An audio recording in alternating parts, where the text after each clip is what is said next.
Well, hey, what's up, everyone? Welcome back to another episode of the Amazing Seller Podcast. This is episode number 359, and today I've got my good friend on, Mr. Chris Schaefer, and we're going to do another hot seat, and we're going to be talking about, should I continue selling a product that might not have the best sales, and what should I do with this product? Or should I bail on the product and maybe start up again? We're going to kind of dig into all this stuff. So Chris Schaefer, what's up, my friend? How you doing? Oh, not too much, man. Loving this little change in the weather that we're having. It's officially summer down here in Texas, even though it's not quite summer through most of the rest of the country yet. But I'm absolutely loving it, man. Business is good. Everything's rolling. So I can't complain about a single thing right now. Yeah, everything is rolling along. A lot of things happening. Actually, in my last week's email, I talked a little bit about feeling that overwhelm starting to creep in because we had so many different things going on. And it's funny, like sometimes you're kind of like just going along and things are just, happening and, no big deal. And then all of a sudden everything hits at once. And I think like this week we had a product launch. We also had another product coming in that was going to be launched. So we had to plan that. And then we've got another one coming in next week. So it's like everything's kind of hitting at once. And then with the podcast and then with our class and just a lot of things going on, our live event coming up. It's like just a lot of things happening. And I know that you're busy in your schedule as well. So I don't know, man. Have you felt that at all lately? You feel any little bit of that overwhelm coming in? Well, and that's you and I had a conversation about this the end of last week, and I took a mental health day. Yes, you did. And unplugged because if I'm here, I'm going to work, and I know that that's not necessarily. And this is a total tangent from what we were going to talk about, but I think it's an important topic. It's one of those things where we have to kind of plan that stuff into our schedule because we're not in that like Monday through Friday 9 to 5 type of an environment. We tend to work all the time. And if you don't schedule some time in to literally unplug, my phone was on airplane mode for about 24 hours. I couldn't quite resist a couple times when I was, by myself. I turned it off of airplane mode and jumped into the private label classroom and answered some questions. You shouldn't have did that. Come on. Well, I'm going to have to like go hike the Appalachian Trail or something where I'm not going to have cell service to truly unplug. But honestly, it was, 20 minutes instead of an hour or two. And so that was really nice. And I did that because, we had done, we were wrapping up 1K Fast Track. We did a product launch that was kind of back to back work, all the stuff that we do on a normal basis. And then we had that new cool workshop we did for list building that we spent the whole week kind of making a brand new presentation for everybody and showing everybody exactly how we're launching products and all that stuff. And so it was one of those weeks where like everything hit back to back. And it's great. And it feels like we got a boatload of stuff done. But at the same time, if you don't plan for just a little bit of downtime on the back of that, then you end up with 2 or 3 of those weeks in a row and then you burn out. Yeah. And so even just that, booking a hotel room for 24 hours to get out of the house, which is literally what I did. I cheated. I just went across town. Right. But it was far enough away that you kind of disassociate from all that stuff. And so if you can plug some of those small breaks in, it makes the crazy amount of stuff that we do a lot more manageable. Yeah, no, I agree with that. And, I've tried to set myself up to do the same thing as far as like, at 5 o'clock, I try to unplug and then, have the family time and all that stuff. I don't try to, I try to stay out of the, Facebook group or Snapchat or any of that stuff. But it's hard, it's definitely hard because, it's part of your life. It's part of what you're doing. And honestly, I enjoy doing it. So it's not like it's work. That's, I think, what makes it harder to unplug from, right? It's not work. Like you and I jumping on right here, people could say, well, you're kind of working right now. And honestly, I feel like I'm just having a conversation with you, talking business, helping people.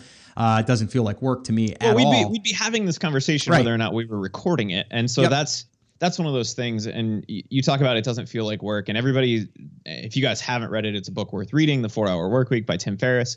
Everybody's like, oh, I want to only do 4 hours worth of stuff a week. And that's not the moral of that book, right? No, the moral of that book is like, you should only feel like you're working 4 hours. And that frees up the title of a time, which he split tested, by the way. Yes, he did. More proof that if you guys aren't split testing your Amazon listings, you should be. But, if you're doing more actual things that feel like work than that 4 hours, then you probably are doing something wrong, right? And we do a lot of stuff, and between the two of us, I can safely say we both work, quote unquote work significantly more than 40 hours a week, but it doesn't feel like that. And that's a big difference. And it can be deceiving to us because it doesn't feel like work. Exactly. You get lost in the day, you just get lost in what you're doing.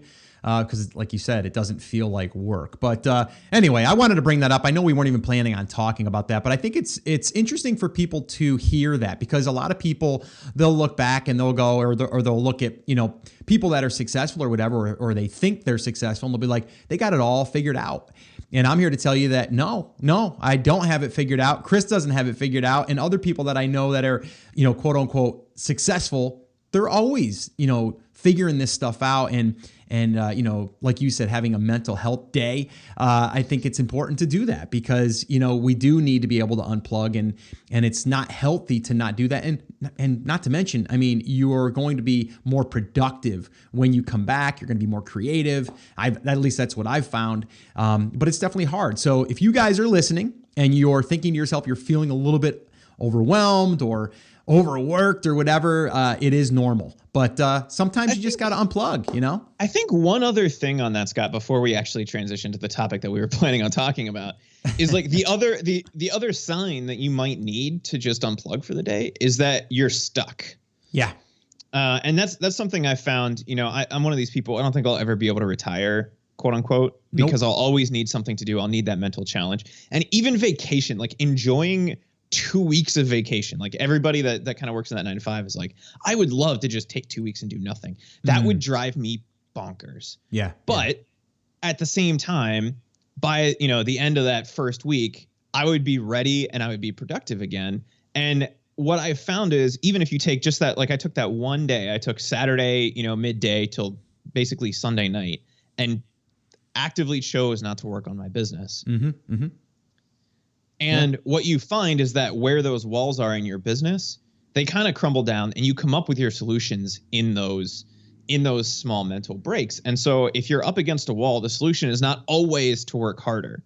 Sometimes you do need to take that step back, take a little bit of time, focus on literally anything that isn't the problem, and the solutions a lot of times will become significantly more apparent to you. So. Yeah, no, I love it. Love it.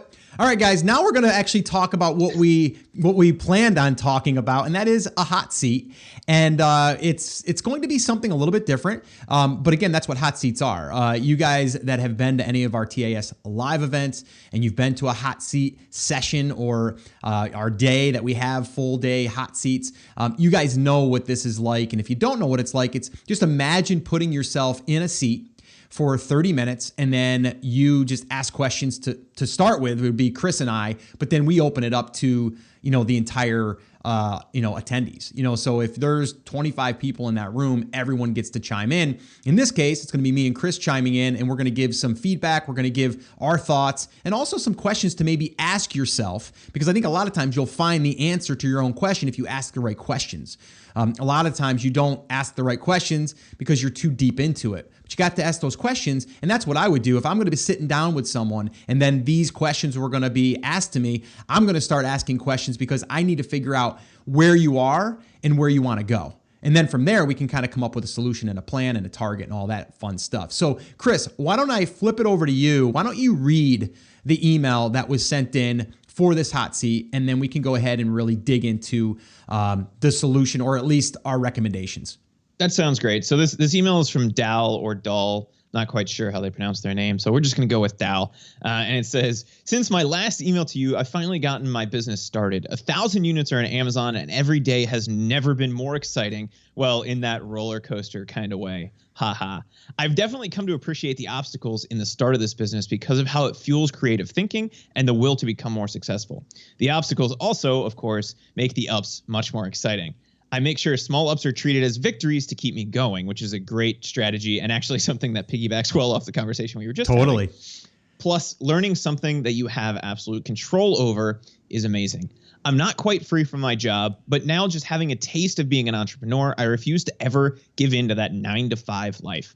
Because I've entered a niche that's competitive, I knew going into this that it would be a rough start. However, the motivation and knowledge from your podcasts and workshops have helped me get over every mental obstacle that tries to pull me down. So thank you for everything.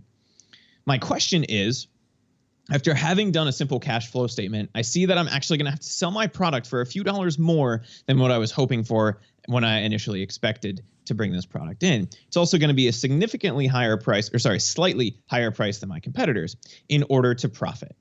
I see where I can cut costs. However, I wanted to ask this. Is it possible to say in my listing that with the purchase of my product, I can give them a how-to guide? I feel this is a great way of increasing value without adding more costs. I feel I have a better knowledge in my niche than most of my competitors. Is this allowed? Meaning, can I provide a link to the how-to guide via SalesBacker? Other ideas I have are writing the description about why my customers should support my brand in my listing.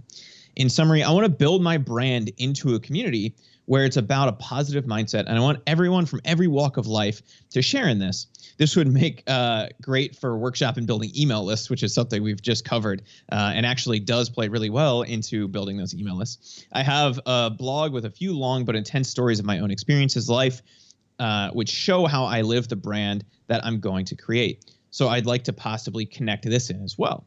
My product is currently averaging 1 to 3 sales a day, and I'm doing PPC, and I'm going to implement all of the stuff that you guys talked about in some of your recent PPC workshops. My ACOS is currently pretty high, but that's going to improve as I improve my professionally taken photos, taken with and without models. After this, I will do a small giveaway spread out over many days to get sales, to get my rank and reviews really going with SalesBacker in place, of course, which I assume is going to help my organic sales convert better. Thank you, Scott. I would appreciate any advice or guidance in the questions that will help me point me in the right direction so that eventually I can quit my job and begin focusing all my time and energy into this business to create a loyal brand that's going to help so many. So, Scott, there was a couple big nuggets in there, and I wanted to see kind of what the first one was that pulled your attention out of that email. Yeah. Okay. For me personally, I was writing notes as you were actually going through some of that kind of stuck out to me. The first thing that I'm hearing him say, well, number one, I'm hearing him say that he got the taste of, entrepreneurship and what it would feel like, even though there's ups and downs, and he liked it. It's kind of like a little bit of a high in a sense, right? You're excited because you know that you control where this can go. And I think once you understand that, the possibilities are endless on what you can do. So I think that was one thing I pulled out just from him going through this process and getting himself immersed in this lifestyle, if you will. It triggered something for him, which is awesome. But going into like the product that he's selling, and we'll talk about that. I don't really look at the product as being the question here. The question for me is, it sounds like he wants to build a brand that will continually help people. And this product might just be one of those items that could help in that, but it's probably not the only one that's going to be there. So going back to like where he is right now and with that one product, I wouldn't base the decision on that product as far as should I abandon this, not just the product, but this brand. It sounds like he has a lot of passion, a lot of drive for this brand and for this market, for this niche. So to me, it sounds like he's going to find a way to figure this thing out. Right.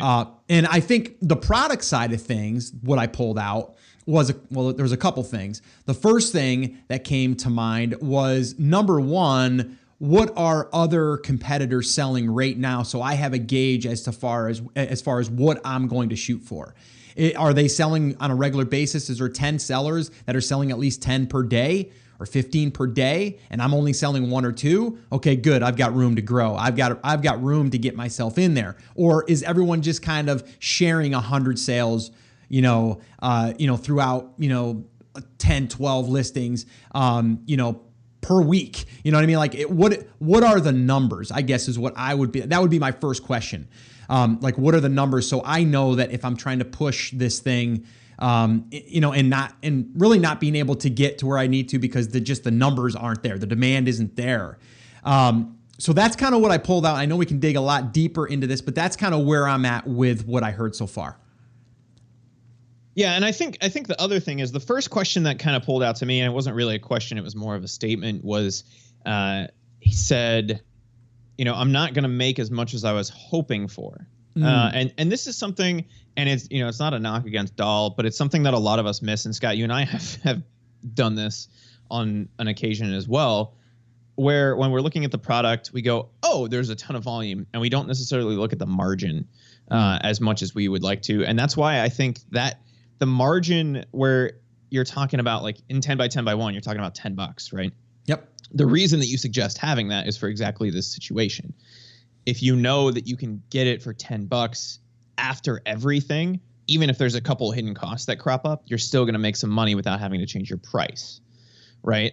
So that's just something that I thought was interesting and should be a validation point for products. I think margin for me knocks more products out than just about anything else besides demand. Right. But with that being said, though, Chris, let's talk about that really quick, though. The first thing and I wrote notes on that part, too, where I said, well, the first thing I would say to myself is, OK, even if I didn't raise my price, could I reduce my cost somewhere?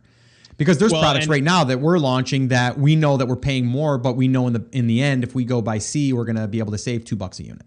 And he said he did find some places where he can reduce cost, but for the first order, he's not going to make any. Basically, it's going to be break even. And I think that's okay as long as you know that going in.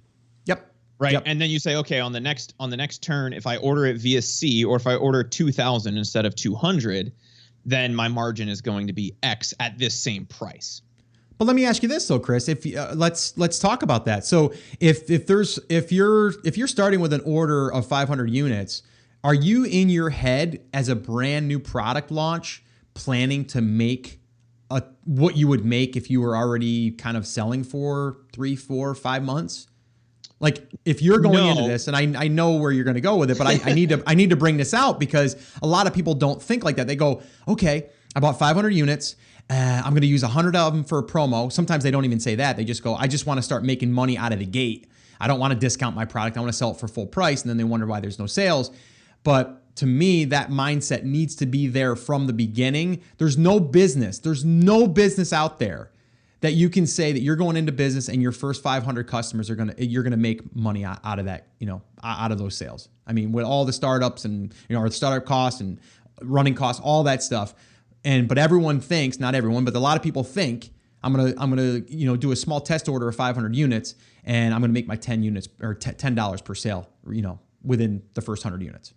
And is it possible? Absolutely, yes. But you should be planning, and it's kind of like PPC, right? Like worst case, you're planning to break even, optimistic for profit, right? Yep. And that's if you can make it fit in that small test order at a profit.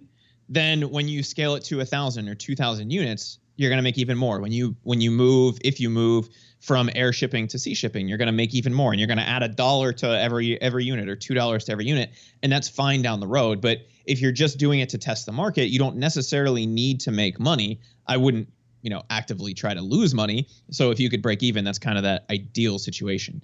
Well, I mean, that, and again, I mean, just talking about, what just happened with us. And I actually did a podcast episode, actually 2 of them back to back, where we kind of go through kind of really goes along with what this discussion is today about branding or having a brand. But that was episode 356 and then 357. If you guys didn't listen to that, definitely go listen to that. Again, I'll link that up in the show notes to this episode, which is theamazingseller.com/359. But, we actually talked about a recent case study that we did on a launch that we did over the course of 5 days. And in our minds, we're thinking, we're going to sell a couple 100, 300 units and we're not going to make any money. If anything, we might lose some money, and that's okay. But we got to get sales volume, right? Or sales velocity. We have to start getting sales. And we were pleasantly surprised. Like we actually walked away with over $100 profit on 150 plus units, which to us we were like jumping for joy. Like they were like, holy crap, that's amazing. That happened, but we were not going in the mindset that was going to happen, is I guess what I want to just really stress here. Right. And that's kind of the ideal situation, right? And we went in on that launch, and if you guys haven't heard about that, make sure you listen to those 2 episodes, and we talk about that a little bit in the list building workshop as well. And that's kind of how we decided on the promo for that, right? Was we said, look, we could do it at 75% off or 99% off if we really wanted to, but we want to kind of break even and see what happens if we don't lose money, right? Yeah, and it turned out that we made like 48 cents a unit or something after all the Amazon fees and the different shipping and all that stuff. And I think, Scott, do you know the final number? It was like 147 units in 5 days. Yeah, I thought it was 154, but yeah, something like that. It was over right around 150. Yep. In 5 days, right? Yep. And we didn't lose money. No. And our BSR was crazy. I mean, I think we got as high as like 7, or was it? No, it was like 800 or 900 BSR in a very competitive category, which was just crazy. So yeah, it definitely worked. We're already ranking for some keywords on page 1 and on the bottom of page 1 and on the top of page 2.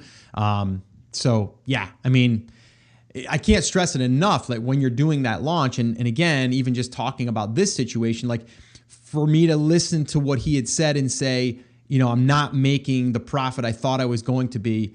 If he was saying this was after he's already purchased 1,000+ units, then I might be like, all right, now we got to really dial this in. But right now you're still in the building stage. Like you're still in the launch phase in a sense, because you're constantly wanting to get those sales to keep those, to keep triggering Amazon's algorithm is really what we're trying to do here, and to get the reviews coming in slowly and, feedback and all of that stuff.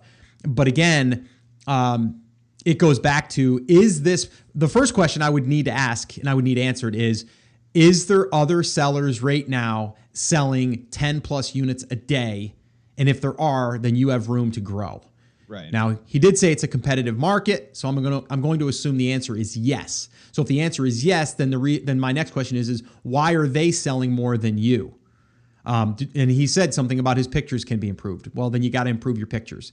You know what I mean? Like we got to optimize everything as much as possible so we have the best chance. So when we do get those sales, we're able to get ranked. And then once we get ranked, we want to get attention from the organic viewers, because then that'll start to trigger organic sales.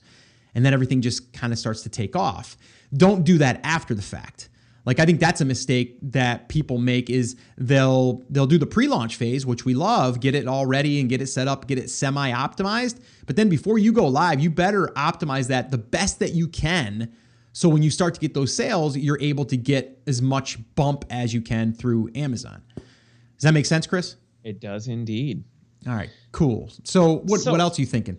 So the second big question that I kind of pulled out of this was does branding help? And there's two parts to this question. Does branding help within Amazon itself, like talking about your brand and your mission and what sets your product apart on Amazon? And then does having a brand outside of Amazon help to launch your product within Amazon? And I think we just talked about the second half of that. And the answer to that, guys, is yes, it does. That's kind of the whole point of building that launch list, right? Right. We were able to launch a product from scratch. We did right around 150 sales in 5 days from sending I'm going to call it 2.5 emails, Scott, because we kind of cheated and resent the same one once. So we sent 2 emails basically to that list, and then made sure that other people that hadn't seen the first one we sent out. Yeah, we sent it out to unopens, and we gave a nice little deadline and all that stuff. And guys, I talked about that in episode 357. So that one there, I kind of go through exactly what we did there. And also, like Chris said, we did a whole workshop showing how we kind of started from scratch and built a list inside of a market from scratch. And that was exactly what we followed to launch that first product and get 150 plus sales at 50% off. By the way, if we were to do 75%, I bet you we probably could have close to doubled that number. But again, we wanted to see what would happen at 50% off, because not everyone's doing that, and why not try to not give it away and lose money and try to gain a little bit through that as well. So definitely go check out that workshop too, guys, theamazingseller.com/build list. And again, I'll link everything up in the show notes to this episode.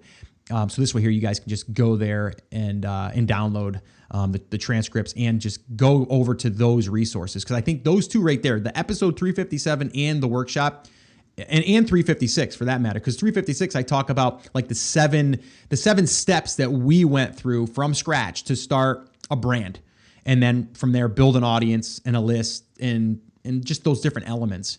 And I think it really does tie into what we're talking about today. So anyone else that's listening, that's thinking about building a brand, the other thing I want to pull out of here for people, and I really want to just kind of unpack a little bit, is he talked about he wants to share his story, and he's already kind of shared it twice.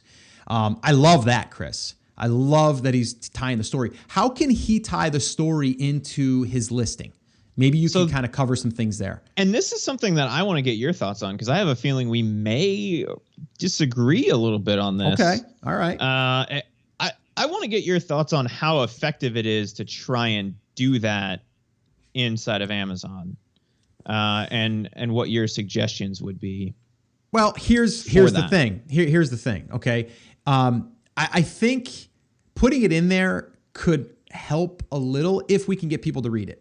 So how do we get people to read it? That's the hard part, right? Now, we're talking about enhanced content. So if we would go down a little bit further in the description, we could actually tell the story through pictures, through some copy, and that's amazing. And I think that if you have a story to tell, you should do it there. Do I think that that's going to make a huge difference?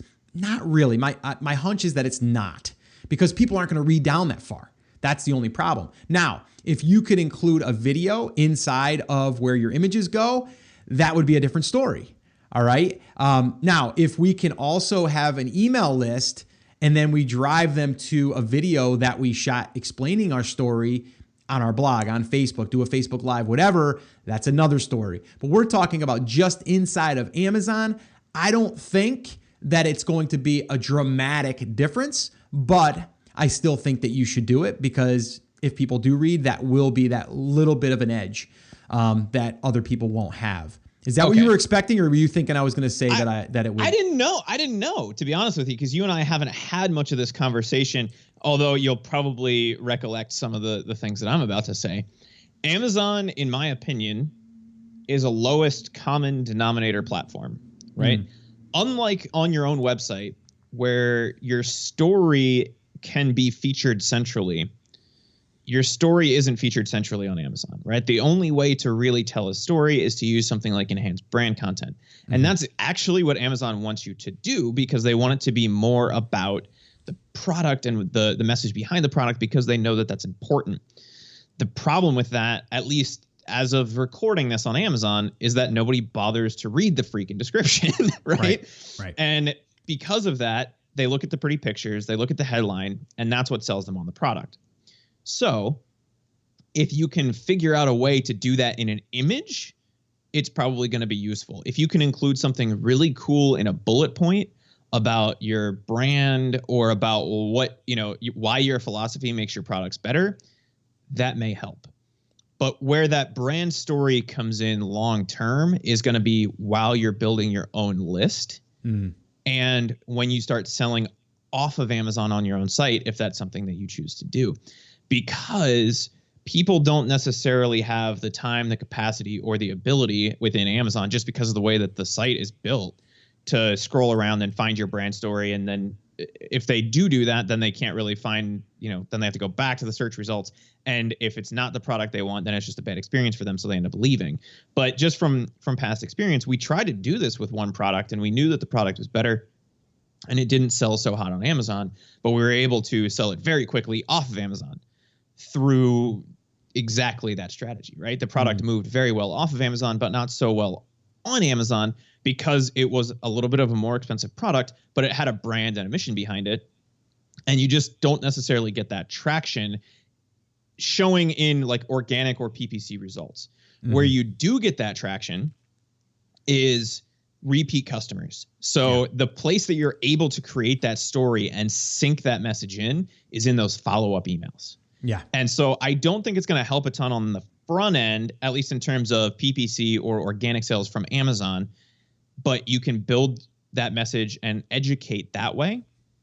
And I will tell you, we had people who bought one-off products repeatedly to give to their friends and their family because of that message.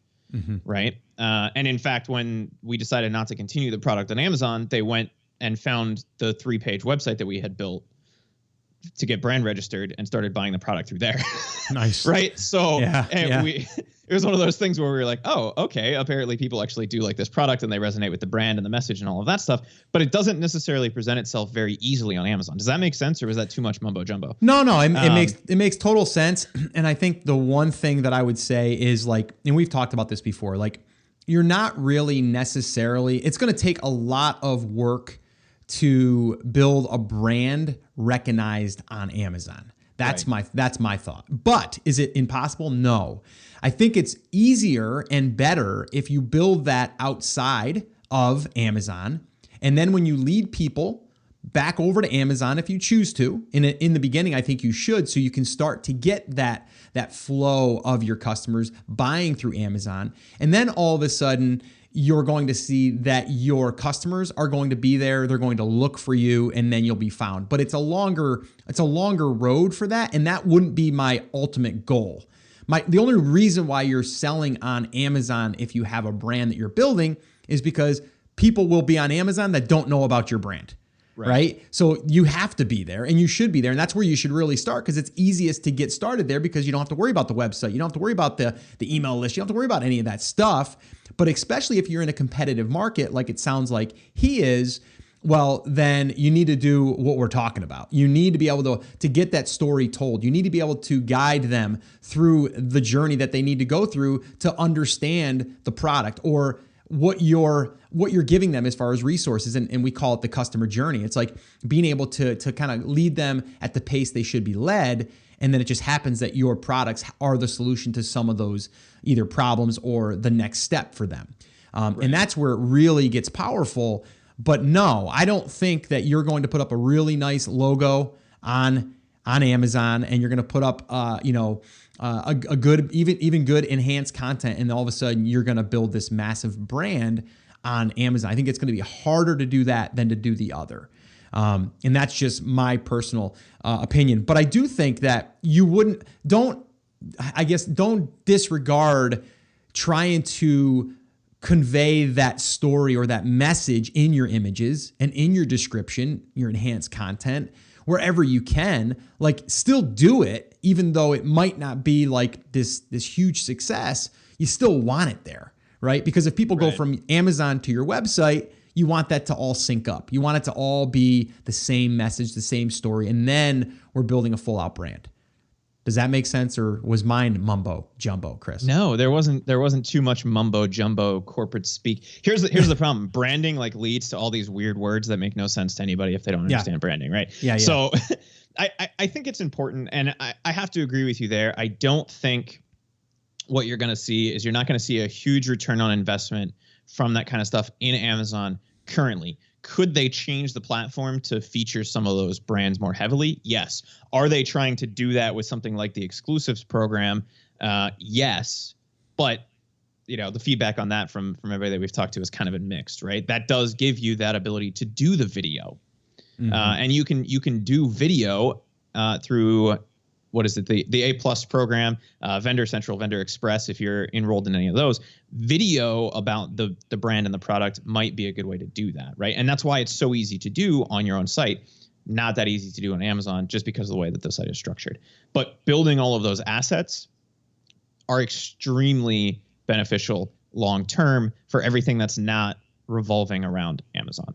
Yeah, no, I agree. And again, I mean, just to kind of wrap this up, because we are at about our 30-minute mark, almost, after our little rant there that we had in the beginning. But I did want to kind of treat this as we're at one of those TAS live events.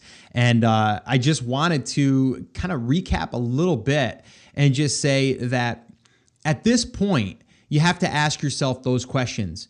Is this product something that you know that your customers are going to want and need in the future? If they are, then I wouldn't discontinue it. I would still keep it there. And I would just try to enhance the images. I would try to add more in the description that could tell that story, or why your product is better, or why you created it. I think a lot of times it's like, why did you create this product to solve your own problem or situation or whatever. I think that's always a good story.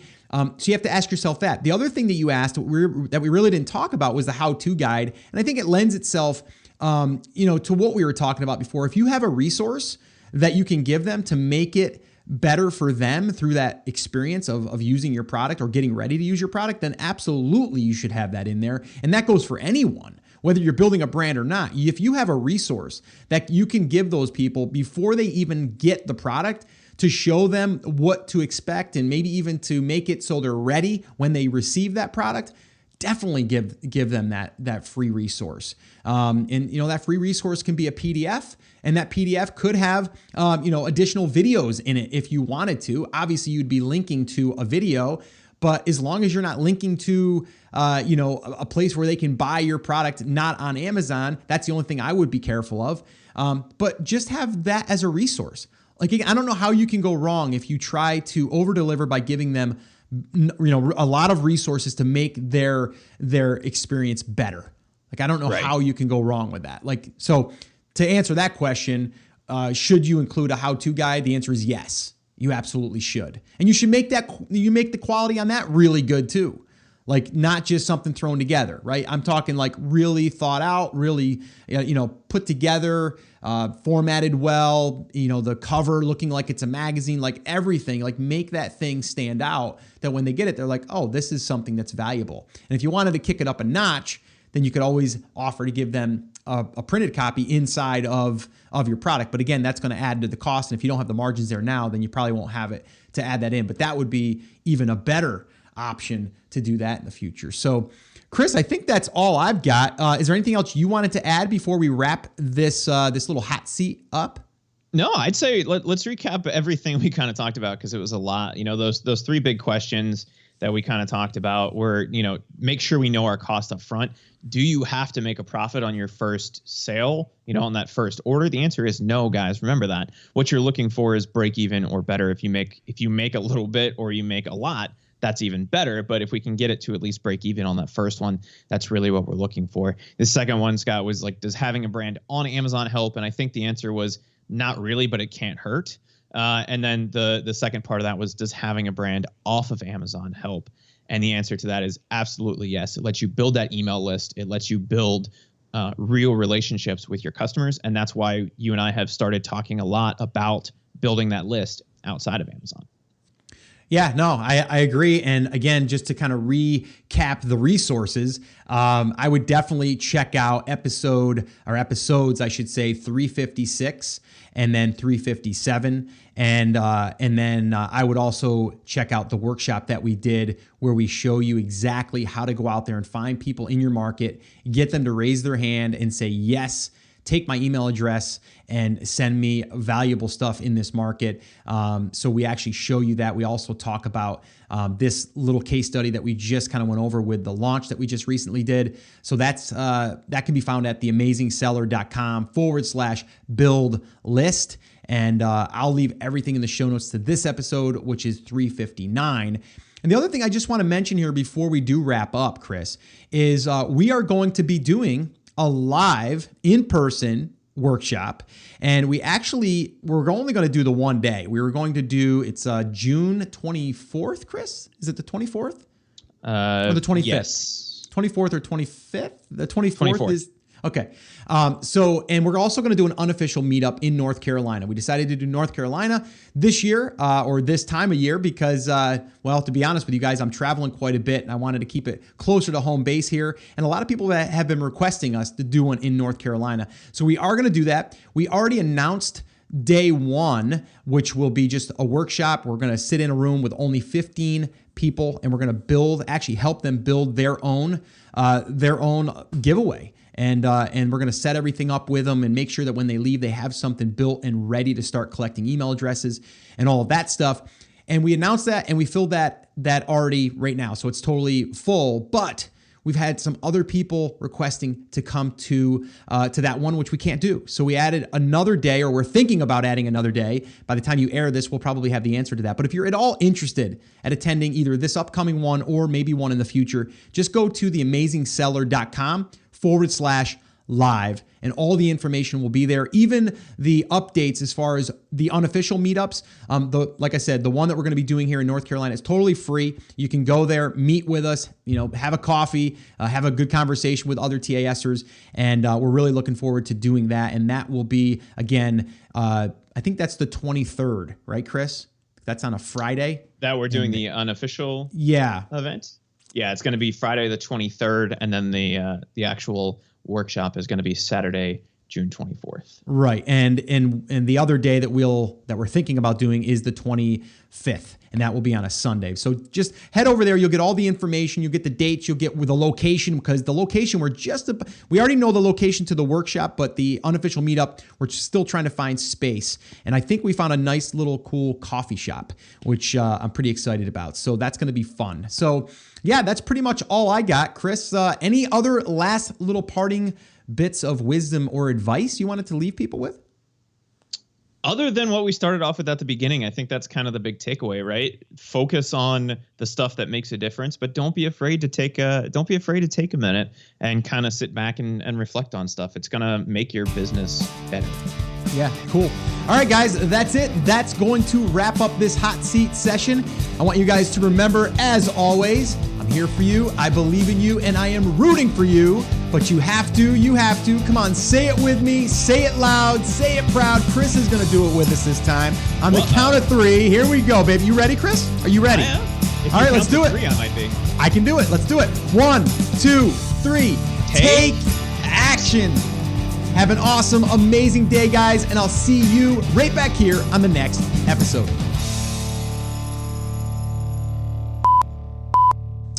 All right, I'm just going to try to go ahead and give me a test so I can just see your levels. Test.